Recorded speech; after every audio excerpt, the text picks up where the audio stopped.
So what do we talk about in this episode, Manu? Let's do a recap. Yes. I think we first talk about a little bit about your background, like who you Yes. are. And I guess you mentioned anxiety, like Yes. your experience with it. Mental health support. Yeah. Then we talked about faith, and now I think family was the last, the influence of family on our mental health. Yeah, we kind of reveal a lot of ourselves in this episode. Yes. Yeah, cool. Welcome to Chai with Ping. This is Ping Robert. In this podcast, I cover underrepresented and personal stories. Join me with a cup of chai and take a listen. Have any other questions? No. No? All right. Oh, if my internet is unstable, if I can't hear you very well, I will turn off my video. I see. Yeah. Yeah. Cool. Let's get started. Welcome back to Chai with Ping. My name is Ping Robert. And if you haven't already, if you like our show, please do subscribe. You can subscribe on your platform and also follow us on Facebook and Instagram, and also reach out to us if you have questions. Thank you for listening again. Today we have my old friend all the way from Rimini, Italy, and she's gonna talk about her experience getting mental health support and getting, the counseling sessions and all that. I don't know how it is, but we're going to talk about her experience and specifically in Italy. So let's welcome Manuela Gorini. Hello. Hello, everybody. Thank you for inviting me, Pink. Thank you for coming. I know this must be a nerve-wracking topic for you to talk about. It's very personal. Yeah, a little bit. Yeah, because it's very personal, emotional, but I'm very also happy to talk about it. I'm pretty sure that your story will encourage other people as well. Thank you. So should we start with your background and identity? Let the listeners know a little bit about yourself. Yes. So my name is Manuela Gorini. I am from Italy. I am 33 years old. I work right now in a school as a special education teacher, but I also worked in a rehabilitation center for drug addicts in the past. And so I'm here to talk about and share about my experience with anxiety, especially, and how I got mental health support. I know that you actually went back to college to do another degree. Is that true? Because you already finished your grad school. Yes, I am currently studying it's a degree where I study a little bit of psychology, sociology, all the social sciences. And I work in social services. So the focus of my job is to help people from different backgrounds with different issues or problems. Got it. And before you study translation and interpretation, right? Or something about language. That's how we met. Yes, I did study languages. Then I found this other passion, so I kind of changed my career path. Yeah. Wow. So it's really, I feel it's inspiring because you kind of ditched your whole master degree and then you went back to college just to study. So is it like a program for a social worker? Yes, that's right. Okay. Yes. Got it. Yes. Yeah. And then so is it the fourth year now because you're finishing? It's a bachelor degree. It's a 3-year. Bachelor degree. Yeah. Because previously I did not a master, but a bachelor's degree in languages. Got it. Okay. So 2 bachelor's degree. Yes. Wow. Okay. Cool. And I would love to do a third one in the future. A bachelor's, not a No, master's? a master's degree in psychology. That would be what I would love to study in the future. That's awesome. Yeah. I heard that studying psychology or counseling helps like ourselves first before we Yeah. help other people. I don't know if that's true. You can let me know next time. Okay. Yeah.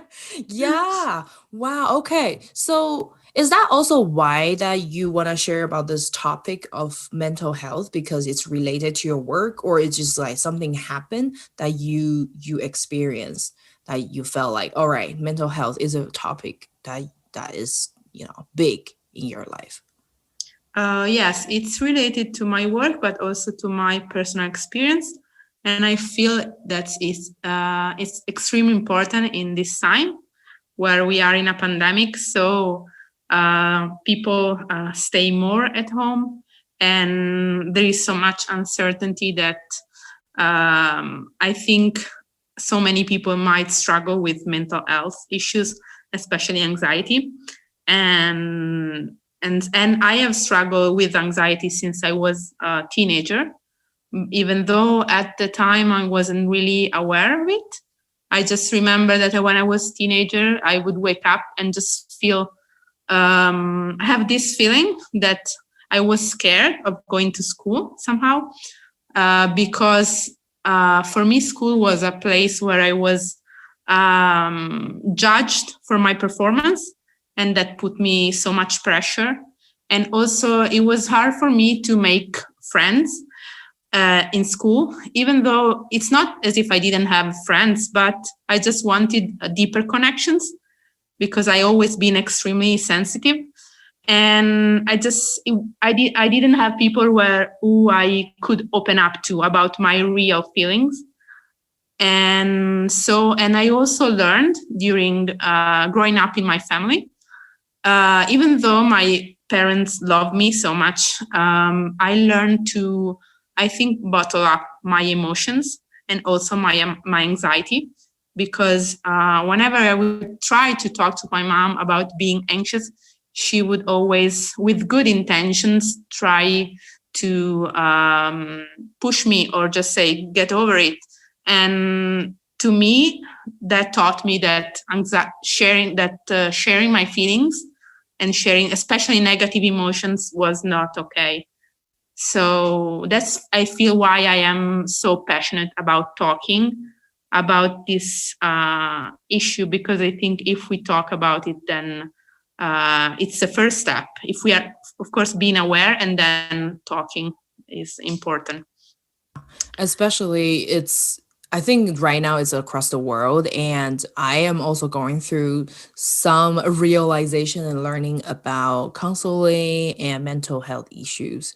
So did you have any like special moments or the moments that you feel so traumatized so that you're super anxious?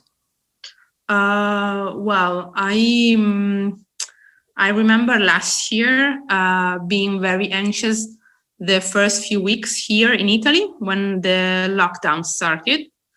And I just was, I was working from home, and I couldn't go out, and I found myself like all of a sudden, as a lot of people, stuck at home. And I just felt this uncertainty. Then I was also listening and watching to the news, talking about so many deaths here.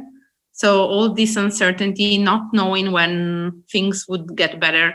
And I would have so many panic attacks. And then after a few weeks, it got better, but at first it was hard. So that's one of the recent ones, I think, when I was feeling very, very anxious. Yeah. How does a panic attack feels like? To me, it feels like my mind starts racing. I feel as if the world is spinning around me. I feel out of breath. I feel as if I am drowning, or as if I'm going through a dark tunnel. So and I can't see the end of it. So that's how I would describe it. And I just feel that I'm not in control of my surroundings when I have an anxiety attack. So then the people around you, when they're talking to you, you won't be able to focus, right? Yes, Oh, yes. wow. And what was for me hard was also that I wasn't able to say what I was feeling, like even to my husband that lives with me. Yeah. I wouldn't be able to say I am anxious or I am. It was as if I couldn't express it. Okay. Yes. But you said your breathing will become very hard and fast. So will other people notice that, or it's just something inside of you? It's something inside of me. And also I would say that this happens to me more when I am alone. When I am with other people, it's better. So, sometimes it happened to me in church, but then I would just leave the building and go outside because I just couldn't stay physically there. Yes. But there are so many people at church. Yeah. Wow. Okay. Yeah. And so how do you, I don't know if recover is the right word, but how do you come back to normal breathing and, to function again? Yeah. For me, what it has been extremely important is my faith, because I am a Christian. And I've been a Christian since I was 21. And when I have panic attacks, I would start reciting a psalm in the Bible, Psalm 23, which says, God is my shepherd. So through that psalm, I am able to remind myself that God is in control of my situation. And whenever I do that, like peace comes upon me and I just feel calm. And so I think for me, it's faith. And among other things, but faith is the main support, Jesus for me. Wow. Do you know any other people or your friends who also have panic attacks? I do. I know, for example, a lady from my and it was nice because after sharing about my experience, she talked to me about her problem. So that's why I think I want to share my experience, because maybe other people can relate and know they're not alone in this struggle. Wow. Okay. And I don't really know when you started going to the therapist. When? I started to go to therapy 2 years ago. Okay. So that's before the panic attack. Yes. Okay. And what prompts you to do that? Well, it was because I was working at the time in a rehabilitation center for drug addicts. And during that time, I was working with so many girls and listening to their stories about their struggles, about their pain. And when I was listening to their stories, I realized that underneath their drug issues, there were the same weaknesses as the ones of other human beings. And I actually related to some of their pain. And I realized that there were some things within myself that were unresolved. And also I wanted to get help for my anxiety, because it had gotten worse. So I felt that I needed help. If not, I know that's the feeling I had. I felt as if I needed help, because if not, I couldn't survive. I was just in so much pain, because I could feel their pain. And so that's why I felt the urgency to ask for help at that time.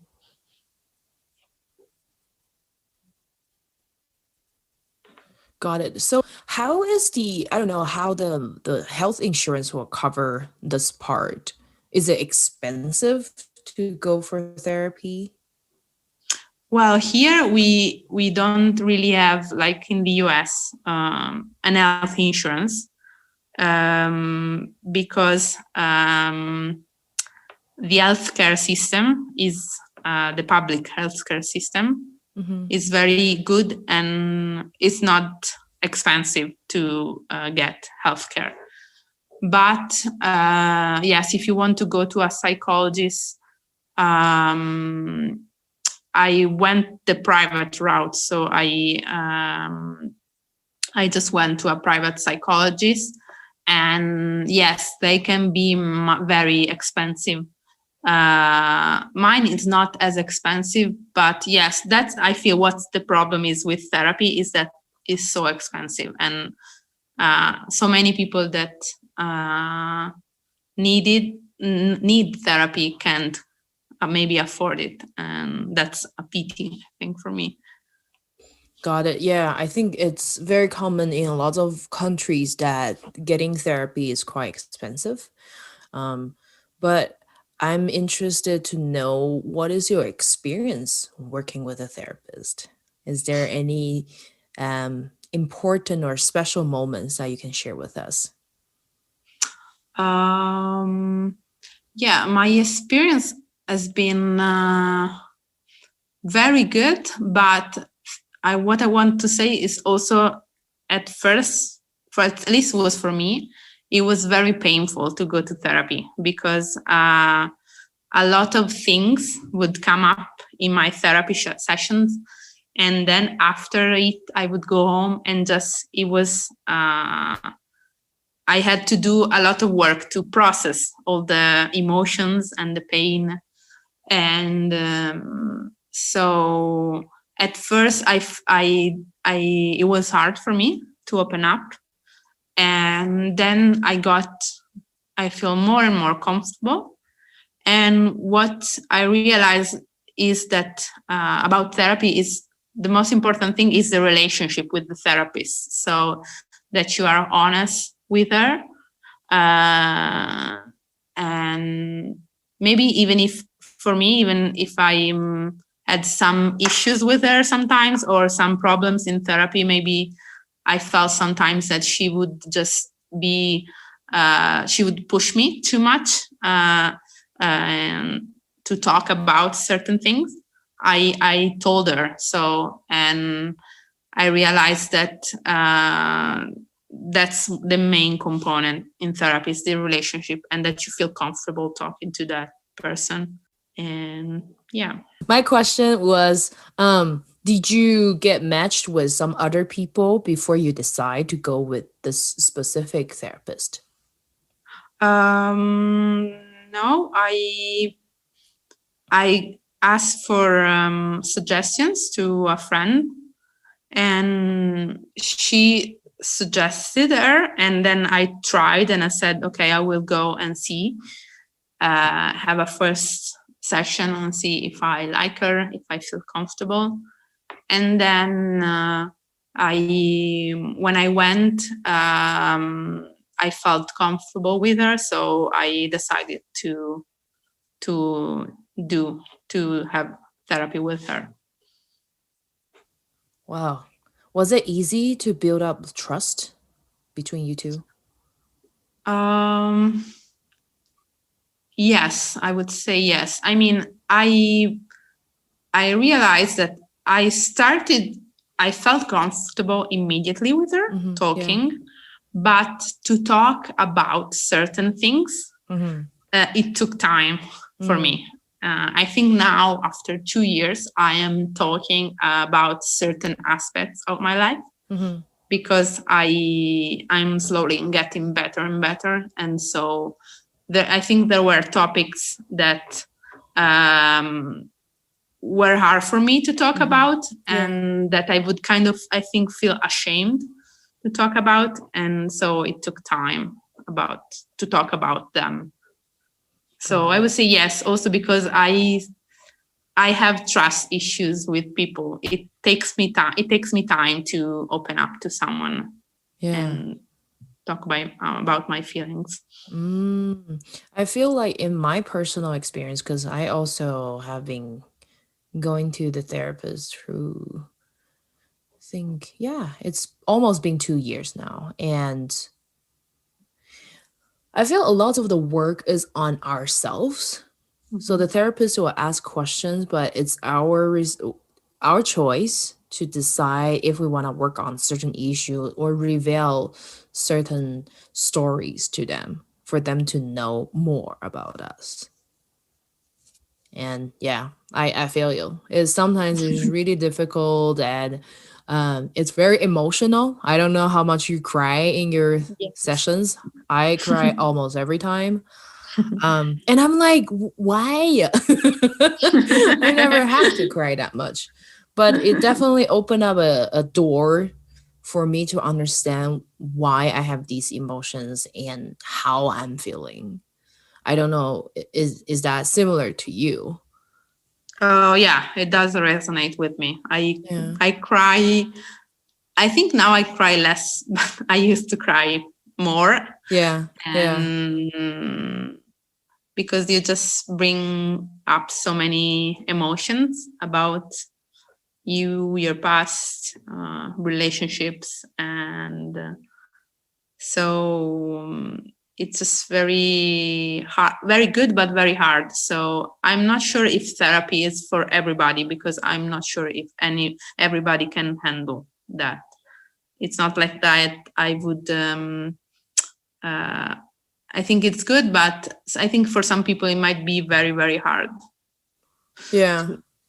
Especially they could kind of, they don't have that kind of education or awareness of revealing their emotions or have feelings. Just like what you said, I think a lot of the older generation, they taught us, to shovel our feelings away and then just get things done and go through that path. And because that's how they grew up. I mean, in some ways, yes, they can become very strong adults. But in some ways, it's like, I don't know. I just don't feel like the little child in ourselves are taken care of. Yeah, wow. So you already mentioned some things are difficult for you. So can you give an example? Like, what is difficult for you to face in the therapy? I'm trying to think. I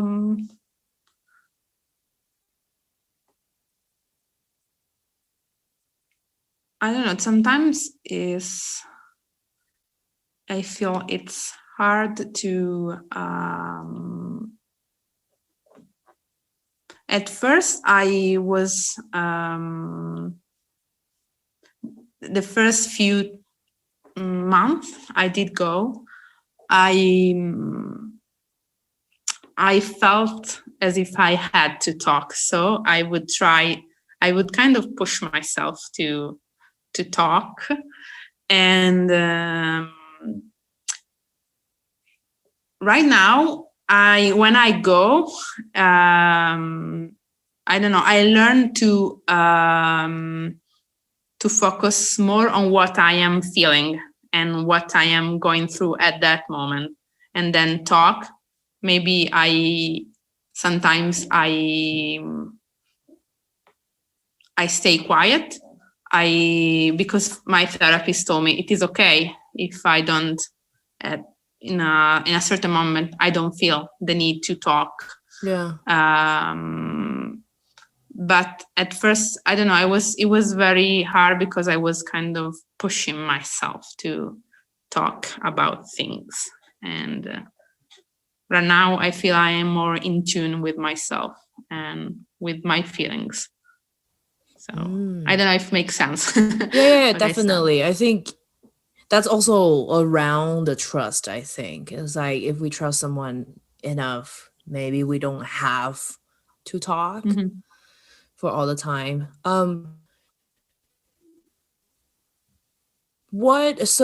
Are there any success in the whole process that you feel like, oh, I've been making progress, or things have changed and I feel better? Yes. Well, especially about my anxiety. What helped me, as I said, was therapy, but also faith, both together. Because therapy taught me to express my emotions, that it was okay for me to talk about my emotions, especially the emotions that are considered negative, let's say. And then faith was for me really a key component in the process, because especially last year, I through my faith and through the help I found, first, of course, also in a friend. I have a friend that helped from church, that I asked him for help. He's not a pastor, but he has someone who has dedicated himself to helping other people in need, and is now a missionary. And I asked him for help because I felt I wanted to know more Jesus and know more the Bible.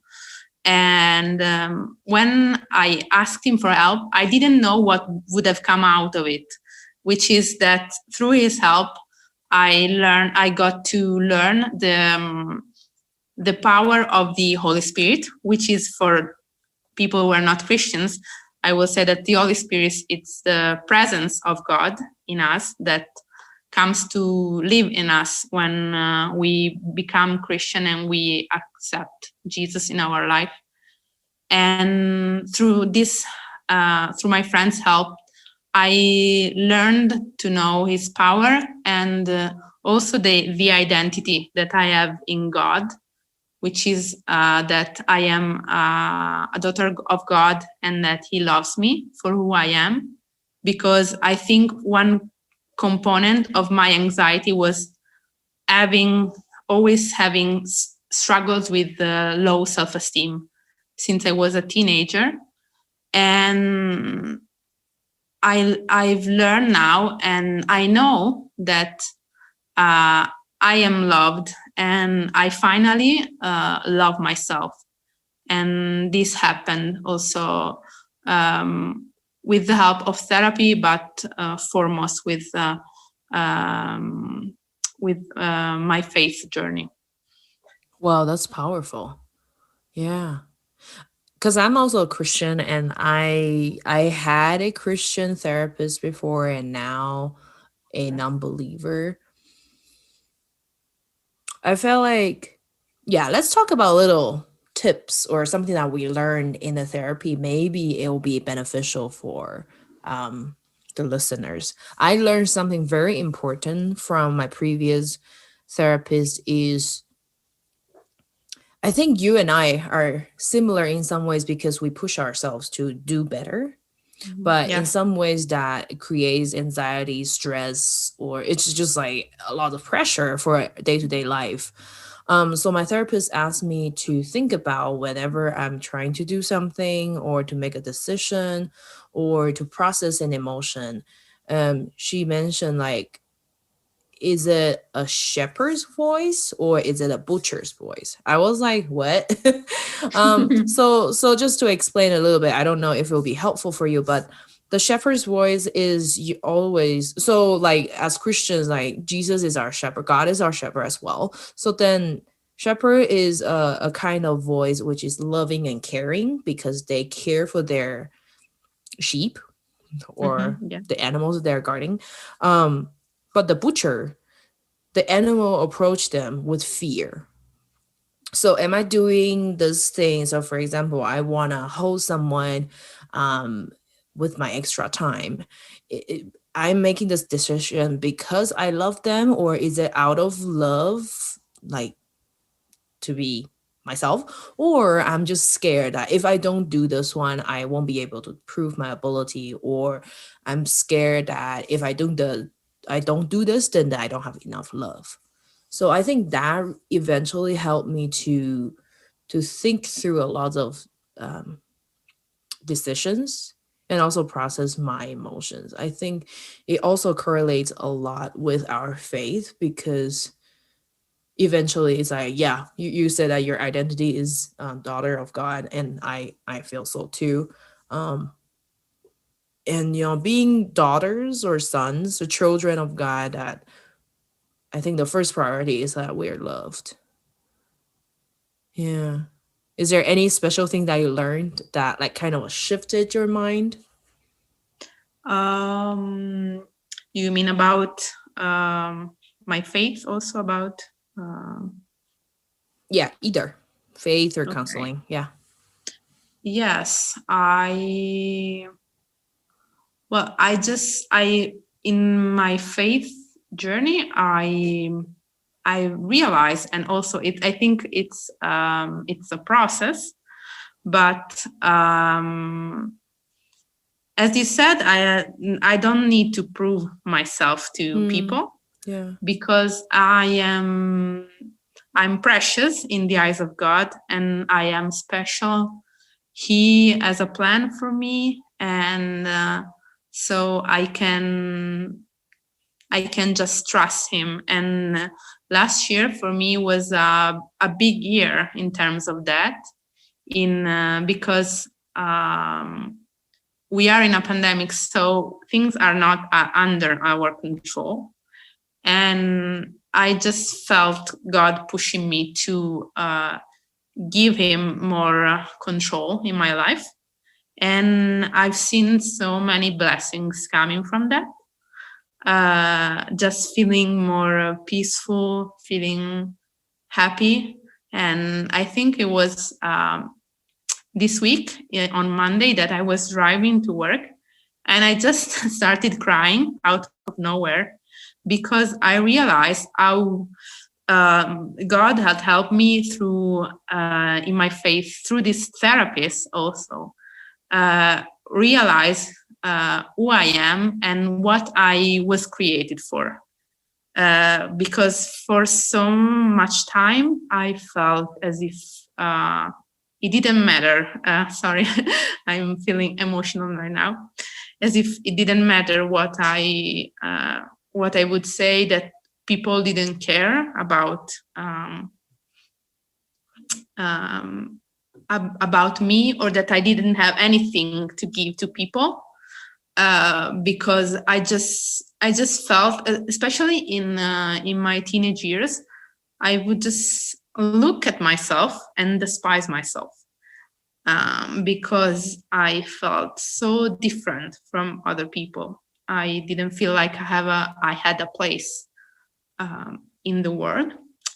And so I'm just so thankful to God for helping me, and just for this journey that he has put me on. And so, yes. Well, thank you for sharing that, because whew, I'm emotional when I see you're emotional too, and I felt sad because it's not just you or me feeling this way. I think a lot of people are feeling that they're not good enough. Yeah. And I learned from my faith is that we're good enough. Also from therapy, it's just like, what we do doesn't define us. However, we need to decide which value we're holding and what so for example, that you just said that, you finally realize why God created us. And I think for a lot of people, they might not have that awareness why they're created in this world. So I guess lower self-esteem were created through comparison, like we keep comparing with other people, or for some people, for example, I probably didn't get a lot of affirmation when growing up or doing something, so that I felt like this is just my responsibility to try hard and try hard. But I just didn't remember that we are children of God.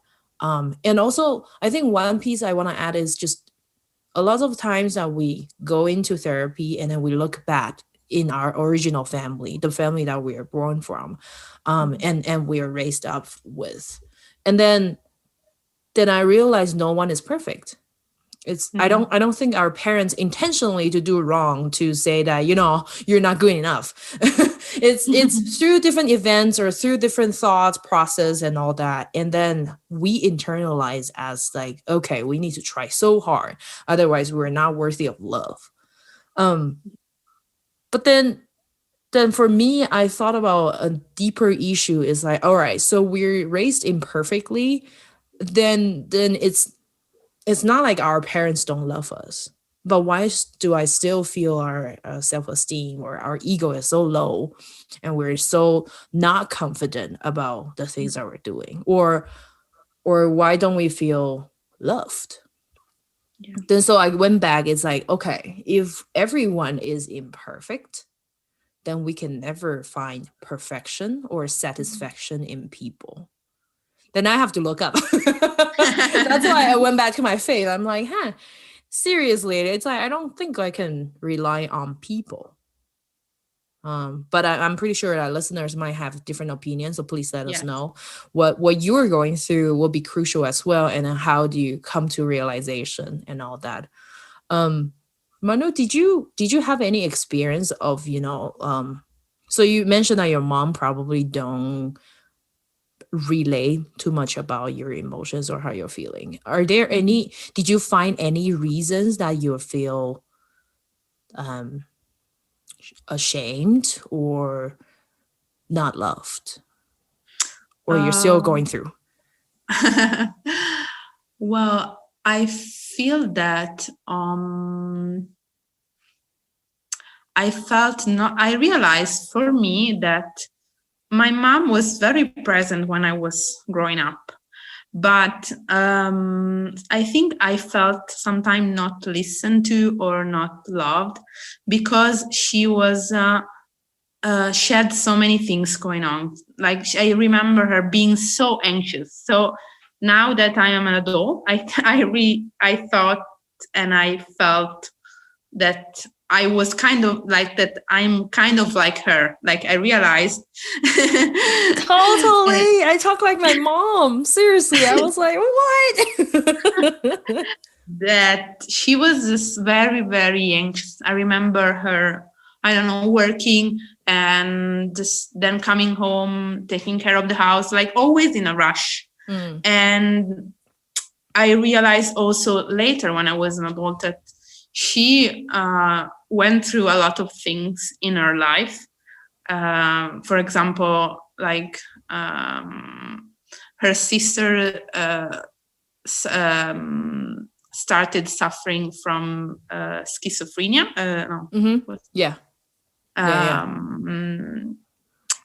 Like during a period of time, 4 of my grandparents died, and like all 4 of my grandparents died. Wow. And her mom, like one of my my grandmother, also for a number of years, she suffered from Alzheimer.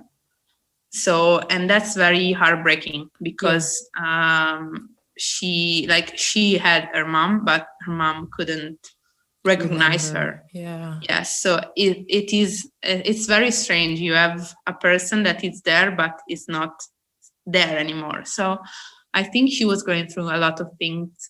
And so that's why I feel it wasn't intentional. And then also when I talked to her about my experience when I was a teenager later, I realized she had no clue about what I was going through, because she saw that I was very confident. So it's very strange. I have 2 sides of me. One side it's very determined and confident, And but I have another side that is soft and I would say fragile and more sensitive. And sometimes people don't see this side. Even for it took my therapist a long time to see like the anxiety in me, because people looking at me wouldn't think that I'm an anxious person because I look calm on the outside, but I'm actually anxious maybe inside. And I don't know, talking about my mom, I realized for me that also I think we as women, we are put under so much pressure. That's the way I felt becoming an adult. Like you have to work, you have to be, I don't know, that's how I felt, be a perfect wife or take care of the house, like be on top of everything. And now I just realized that that's as you said, it's perfection, but perfection doesn't exist, or it can make you sick, and it can make you and so some of those things I don't value as much anymore. Like, I don't know, for me, I would be under so much stress, for example, taking care of my house, as if I need it to be perfect. And now I'm just, I don't care about that as much, because for me, what is important are other things in my life, myself, my relationships, God. And so, yeah, but I feel that society puts so much pressure on women, especially more than men. I don't know if you agree with that. I do. And that's something I learned. I think mental health issues comes out different ways. And some people, like I realize that you are similar to me, because when we're anxious or we're stressed, we do more things. We tend to fill our schedule up with a lot of things, so we don't have to come down and face that anxiety. Some people become very unmotivated. They're not trying to be lazy, but they're unmotivated. And they don't have any energy to do things. And so I just feel like if you have friends or you're like that, it's okay to seek for professional help, because like when we go to doctor to check our teeth, our eyes, our whatever injuries, we just go so naturally. There's no taboo on it. But I think for mental health issues, a lot of people are still scared, or they felt like this is something that we don't want to touch. But I will encourage any one of you who are listening is, just give it a try. So just like Manu said, it's probably not for everyone, but it's worth a shot. And you might find some new face of yourself. That's what I found. Manu, I have one question before we end, but you mentioned a lot about your mom. In my therapy sessions, I also found out dad or fathers have very important roles to play in daughter's life. I don't know if that's your experience. Yes. I think the role of my dad has a lot to do with my self-esteem, because I didn't feel loved by him, but because I realized that one of my love languages is to spend time with the person and talking to them. And my dad wasn't someone, he's very shy and he's very private, and he just would show me love in other ways that I didn't realize at the time. I just wanted him to be more affectionate with me and just talk to me more. And so I think that also affected me in my life and in the way I saw myself. Yeah, I don't remember where I read this article or information, but I guess we can do fact check later. It's I think it's a research on American prisons. So they interview a lot of prisoners or they survey prisoners.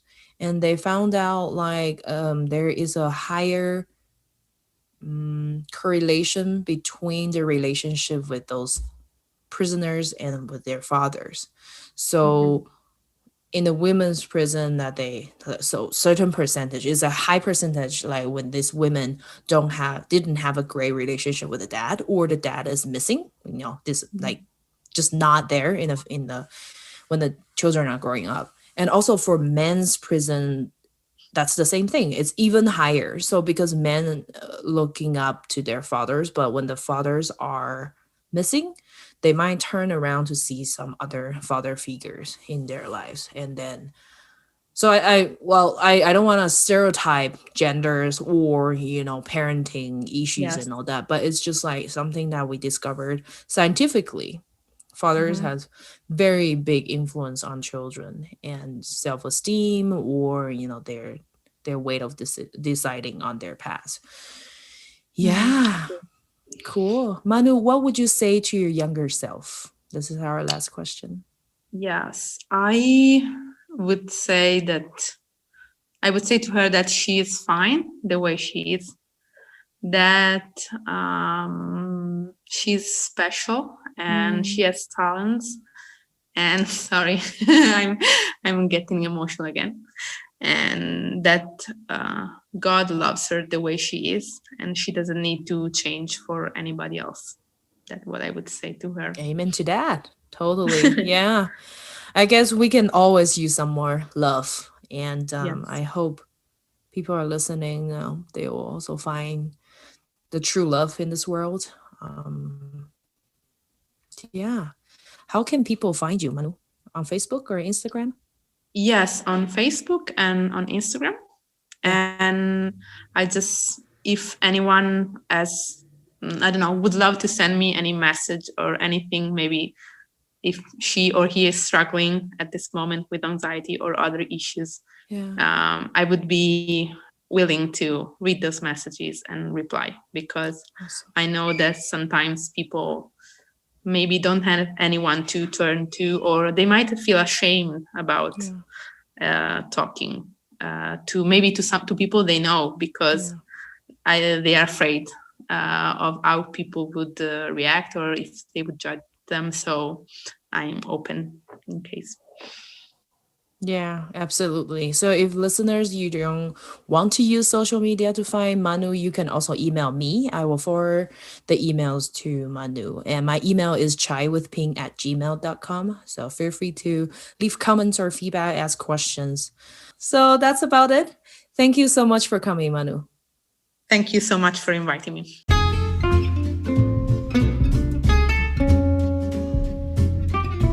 Thanks for listening to Chai with Ping. If you think someone will benefit from this episode, don't forget to share with them. You can also follow us on Facebook and Instagram. If you like my show, you can buy me a chai with small gifts. Details are in the episode notes. Till next time!